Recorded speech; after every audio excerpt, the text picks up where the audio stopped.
नमस्कार। आज हम बुक फर्स्ट के ह्यूमन डेवलपमेंट मानव विकास अध्याय के मुख्य बिंदुओं पर कुछ चर्चा करेंगे। सबसे पहले इसमें वृद्धि और विकास में अंतर, ग्रोथ एंड डेवलपमेंट में क्या डिफरेंस है।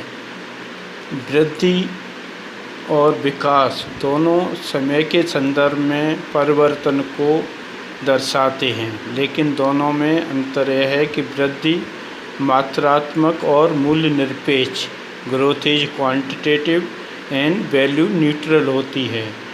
अर्थात इसमें परिवर्तन जब बढ़ता है तो वो पॉजिटिव और कम होती है संख्या तो वो नेगेटिव। परिवर्तन हुआ लेकिन वो नकारात्मक धनात्मक दोनों हो सकता है, तो इसे ग्रोथ कहते हैं, वृद्धि कहते हैं। जबकि विकास में गुणात्मक जब परिवर्तन आता है तब उसे विकास कहते हैं। इसमें क्वालिटेटिव चेंज, और ये हमेशा पॉजिटिव होता है। चेंज जो होता है वो पॉजिटिव। एक उदाहरण के द्वारा हम इसे समझ सकते हैं। जैसे जनसंख्या में एक निश्चित काल अवधि में परिवर्तन हुआ, 1 लाख से 2 लाख हुई, किसी शहर की जनसंख्या हो गई, तो ये वृद्धि ग्रोथ को दिखाती है। लेकिन विकास तभी होगा जब बढ़ी हुई जनसंख्या के लिए शिक्षा, स्वास्थ्य, आवास जैसी सुविधाओं में भी वृद्धि होगी, तो वो डेवलपमेंट कही जाएगी। यदि जनसंख्या तो बढ़ी लेकिन लोगों के जीवन में कोई गुणात्मक परिवर्तन नहीं हुआ, तब उसे हम डेवलपमेंट नहीं कहेंगे, वो ग्रोथ ही कही जाएगी।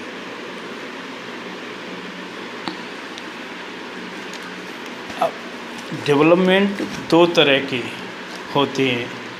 अभी तक ज़्यादातर कई दशकों तक हम केवल इकोनॉमिक डेवलपमेंट को ही परिवर्तन का एक आधार मानते रहे हैं कि इनकम अच्छी होगी, इकोनॉमिक ग्रोथ होगी तभी डेवलपमेंट, क्योंकि इकोनॉमिक डेवलपमेंट एक इकोनॉमिक इम्पोर्टेंट आस्पेक्ट है, क्योंकि आय अधिक होगी तो उससे शिक्षा, स्वास्थ्य इन पर खर्च किया जा सकता है।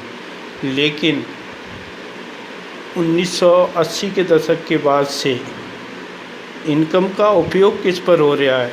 मनुष्य के गुणात्मक परिवर्तन, उसकी क्षमताओं के विकास में यदि हो रहा है, तब वास्तव में विकास होगा, गुणात्मक विकास होगा। तब ह्यूमन डेवलपमेंट का कॉन्सेप्ट सामने आया। मानव विकास क्या है?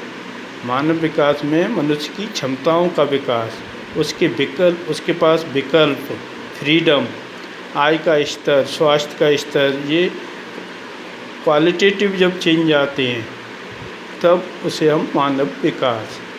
तो इसके लिए 4 प्रमुख इसके पिलर्स, स्तंभ कहे जाते हैं।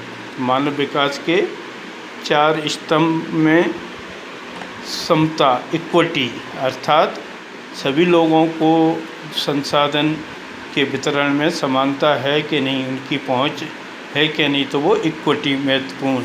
दूसरा सतत पोषणीयता, जैसे हम कंटिन्यूटी भी कह सकते हैं कि विकास या ये परिवर्तन लगातार होनी चाहिए।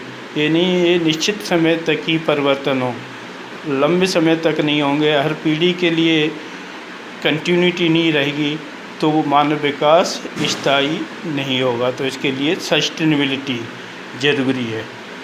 तीसरा उत्पादकता, प्रोडक्टिविटी, कि मनुष्य की उत्पादकता, योगदान उसका कितना है, उसमें वृद्धि हो रही है कि नहीं। और उत्पादकता में वृद्धि तभी होगी जब उसे अच्छी शिक्षा, अच्छा स्वास्थ्य होगा, तो वो अपना कंट्रीब्यूशन ज़्यादा दे पाएगा। चौथा सशक्तिकरण, एम्पावरमेंट, जिसमें मनुष्य को निर्णय लेने की स्वतंत्रता, उस प्रक्रिया में उसकी भागीदारी कितनी है। जैसे भारत में किन किन को एम्पावरमेंट की ज़रूरत है, जैसे महिलाएं, SC ST, पिछड़े हुए जो लोग हैं, उनको एम्पावर करने के सरकार के लगातार प्रयास रहे। तो ये 4